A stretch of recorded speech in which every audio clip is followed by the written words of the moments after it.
Yeah, Cynthia, if educators in this province want to be fully vaccinated by September, they may already be running out of time. They'll have to at least get their first shot in the next 2 weeks. But still, only a specific group of educators are currently eligible, and there are growing calls to expand the list.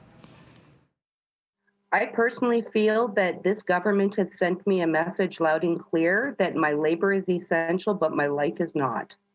Schools may be closed, but a number of Ontario teachers are still attending classes in person. That includes early childhood educators engaging in face-to-face learning during the peak of this third wave. We have children that don't have masks on, we're not vaccinated, and it's scary. It's scary out here. Kim Bradley supervises an early learning center in Durham Region. She and her staff don't qualify for the shot despite being educators who cannot currently work from home. My staff are younger, so they won't qualify for a very long time. I think it needs to be open to frontline staff, period.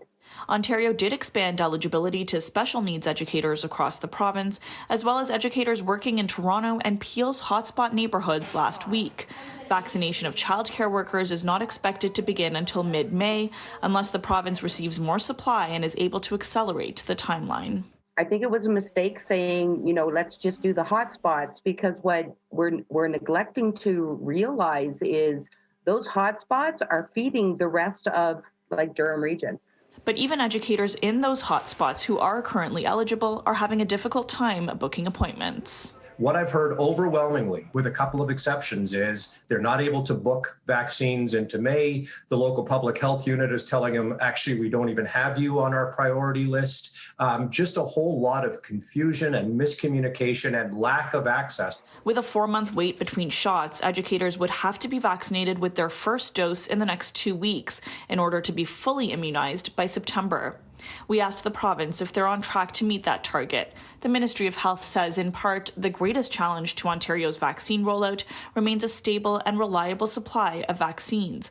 Currently, Pfizer is the only vaccine that we can expect to receive on a weekly basis. As we receive more supply from the federal government, we look forward to getting more vaccines into teachers' arms. The government makes announcements, but they're not supported by anything like a plan. Until educators are vaccinated and that vaccine has had some time to take effect, they shouldn't be back in face-to-face learning situations.